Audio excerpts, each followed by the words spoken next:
Hello everybody, welcome back to Apple Gaming SE. So today we're going to look at some performance for Death Stranding on the iPhone 15 Pro. We're going to do active and passive cooling with a MagSafe cooler attached to the back of the iPhone 15 Pro. The first thing we're going to need to do though is we're going to need to look at modifying the settings.cfg file for Death Stranding to make sure that we're getting allowing us to stress the iPhone a little bit better. So we're going to set the frame rate to 60 FPS. And I'm going to give you a quick demo on how to do that following the same method that Stewie over on the Mr. Mac Wright channel uses. The first thing you should do is to, if you have it on your Mac, since it's a universal purchase, you should have it if you have an Apple Silicon Mac, is to go ahead and set the lowest settings possible on Death Stranding. And I will show you my menu here. I did it 1280 by 720, so that's 720p at the lowest settings with temporal upscaling on MetalFX and the performance preset. I also turned off motion blur and ambient occlusion. If you haven't already, go ahead and connect your iPhone to your Mac and open up the iPhone and then expand the Files section. Now we're also going to open up in another Finder window. You're going to go to your Macintosh hard drive users, your username, your library folder, containers, Death Stranding Director's Cut, data, and in here you'll see the settings.cfg file. In this file, there's a couple things that we need to pay attention to. There's four specifically: rendering width, rendering height, window right, and window bottom. We need to make sure that these are the same resolution ratio, so like 16 by 9. They don't have to be the same resolution, but the red circle here, that has to be the same ratio as the orange circle. If not, you're going to get letterboxing and pillar boxing due to the resolution being incorrect. I'm showing a little video here so you'll have an idea of what I'm talking about, and you'll notice that you have additional black bars around your game that you're not going to enjoy looking at while playing. So this is my initial run where I had set the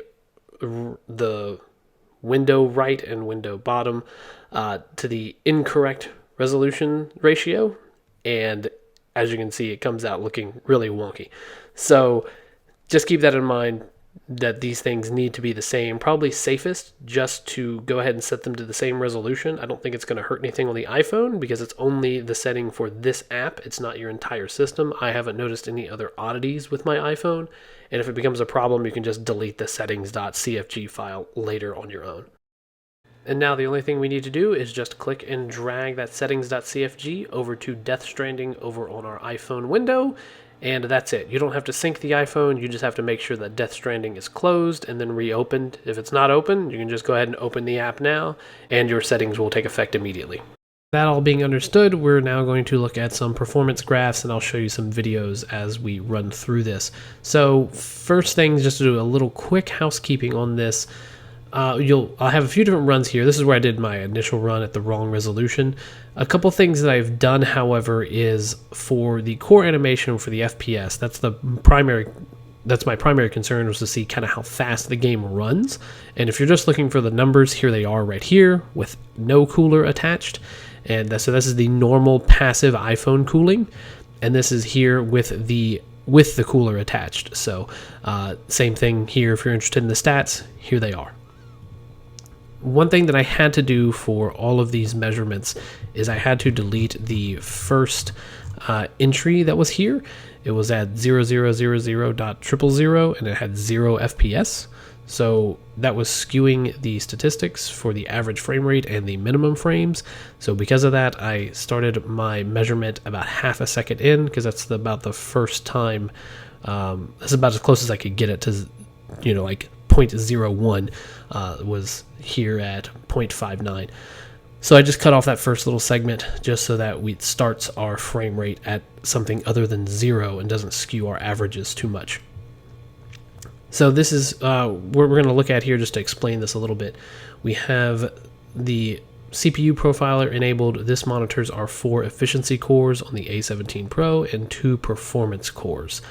Unfortunately, it seems that, this is my theory at least, unlocking the frame rate to 60 FPS causes the profiler not to work past about 60 seconds. And this happened with and it's not consistent. Like this one ran for about 42 seconds. and here with the cooler, it ran about a half a minute.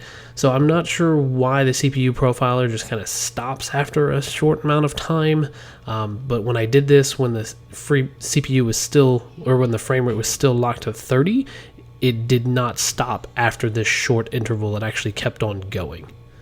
So with that being done, what I next wanted to do was just kind of look at where we get GPU utilization compared to where we have high frame rates and low frame rates. So just to kind of start us out, we're under the no cooler. So there's no cooler. We'll shrink this down some. And I don't want this blasting over the microphone. Okay, so let's see. Let's look at our first major moment where we have some high frame rates. So right about 45 seconds. What is going on about 45 seconds in? So it's right after a cutscene here. We're going back to, you can tell, look how smooth that is. So we're just running through these menus.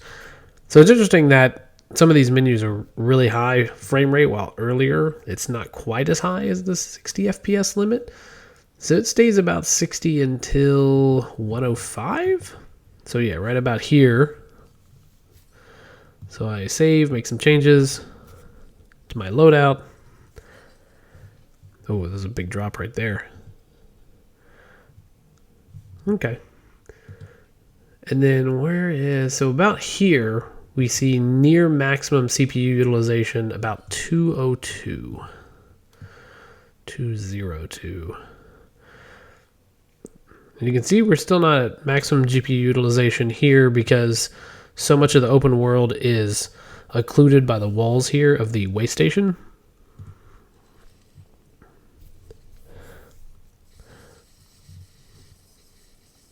So that doesn't really change the frame rate too much. It stays about the same here. But this is about the moment that, yeah, it gets fully engaged. So even when I run over here to the trike, whoops, falling over. We're not seeing too much of a difference.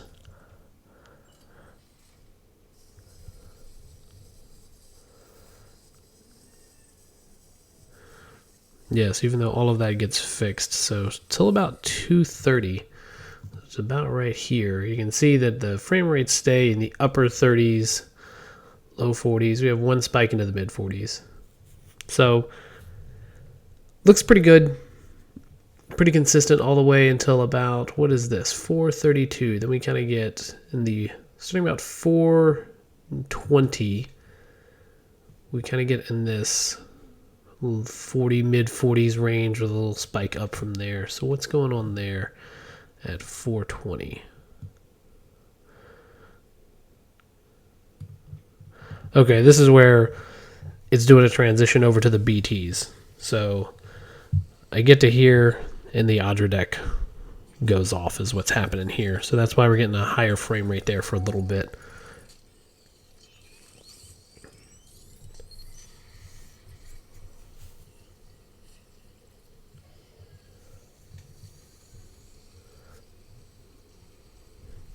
I think this is, I had some really bad driving because I was looking at something else. Yeah, I had looked away for just a second and I kind of wrecked. So, okay, we ford the river here and then we run into some BTs over here. Let's see, where's our next big drop? Here at 516, which is about where we are. So this is great. So you can kind of see there at the end of that, at the menu. So I pull the menu up, reorganize my cargo, and you can kind of see it just for a second there. I mean, it really is just for a second. It drops a frame. It drops the frames kind of low. And we're pretty consistent, you know, 30s kind of throughout, the mid 30s for the rest of the run until we're about 850? What's going on at 850? So you can fight some BTs here. What's going on about 850? Oh, this is where the whale comes in.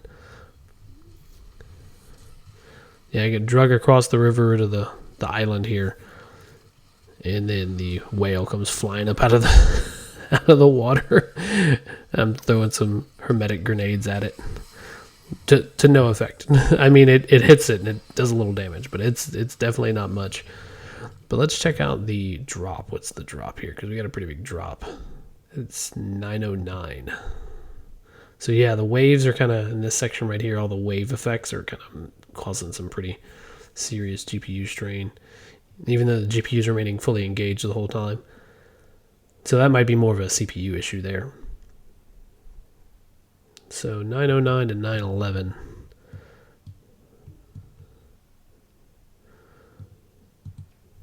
Yeah, I'm falling down the...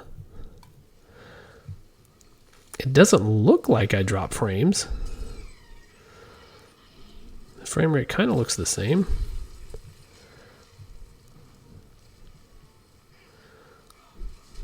Ouch. So that's kind of the idea. That's kind of where we're at. Average frame per second, 36.9. So we'll say 37. GPU average is almost, we'll say 85.5, but we'll say almost 86. And max is at 99%. So we're using it pretty effectively, using the iPhone's using the hardware pretty effectively all the way across as far as the graphics are concerned. I really wish I had the CPU working here. My thought is a couple things. That, one, you see how the efficiency cores are really, really heavily engaged here in the beginning, and the performance cores not so much. I wonder if unlocking the CPU frame rate or increasing it to twice the standard for this app is causing the efficiency cores to become more engaged. And that's why another thing about that is the temperature stays nominal all the way across, where in the past I have definitely had this phone get very, very warm under its normal conditions. So without any settings modifications, it's usually a few minutes in, 5-6 minutes in, it goes from nominal to fair, which means some of the background animations won't start to get forcibly disabled, but the app has enough intelligence that if there's not a need for some of the animations to occur to bring the temperature down, then it'll skip some of the animations, or it'll start dropping frames, and we'll see our average frame rate drop down. So that's my working theory, not knowing enough about programming and app development, is that we're looking at the efficiency cores are being more heavily engaged to deliver frames, because the GPU is pegged out pretty much the entire way. So that's running the game without a GPU cooler, just using the phone's standard cooling capacity. Let's take a look of how it looks with the cooler. Okay, and now with the phone being actively cooled, let's go ahead and look at some things here. Again, cut off the 000 seconds here so that we do not have a minimum frame rate of 0. We have 1 frame FPS higher with the active cooled system, and the CPU profile, it runs a little bit longer, about 10 seconds longer than without it, although we do have a drop in logging right there. It looks like the entire CPU just stops. It's what it looks like. So starting out, we have it interesting here, about 3 seconds in, 3 to 7 seconds, there is just nothing, it looks like. Let me bring this volume down a little bit.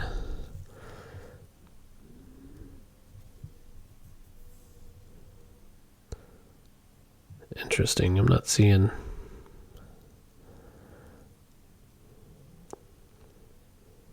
Yeah, I'm not seeing it. I can't visually identify the drop in frame rate.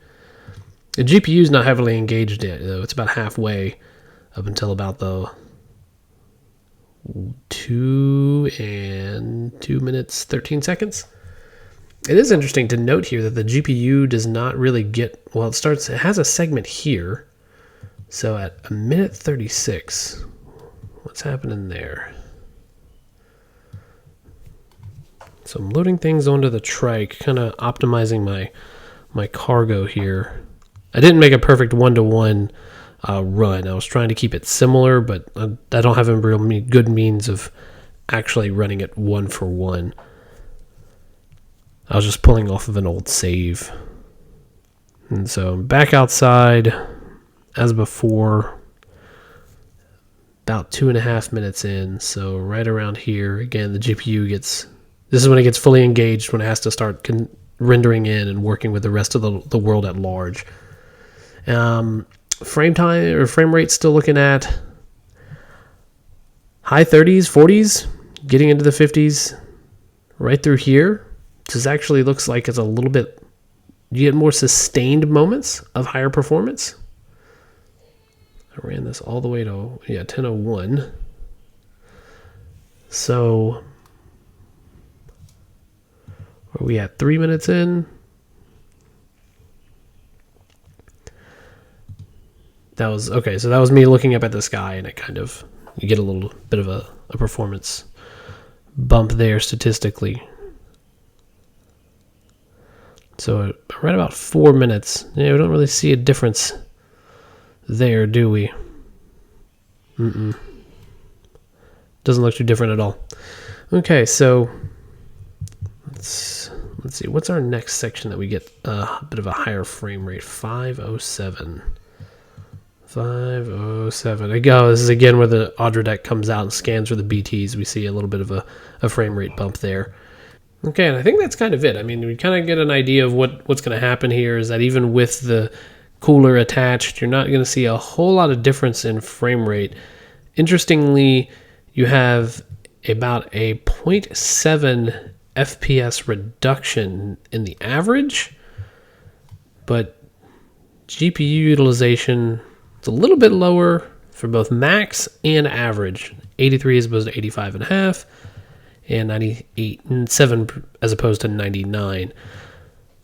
So just not a lot to go on there. Not a lot of meaningful difference. So aside from maybe keeping your hands from being burned, I don't know that there's a whole lot of utility in doing this. Although I admittedly now kind of sort of want to try to go crazy and just like up the resolution to like 1440 and turn off all of the metal effects and see what happens and see how the game performs. It's probably going to chug along real bad, but just for fun, I might give that a shot. So anyway, that's the video for the day. I hope you all have enjoyed, and I look forward to seeing you all in the next video that I'm going to do. If the iPad mini gets delivered sometime this week, Amazon, then hopefully we can take a look at how it performs, since it also has an A17, but it has more cooling, like thermal headroom, and it also only has one performance core. So it'll be interesting to see how that works out.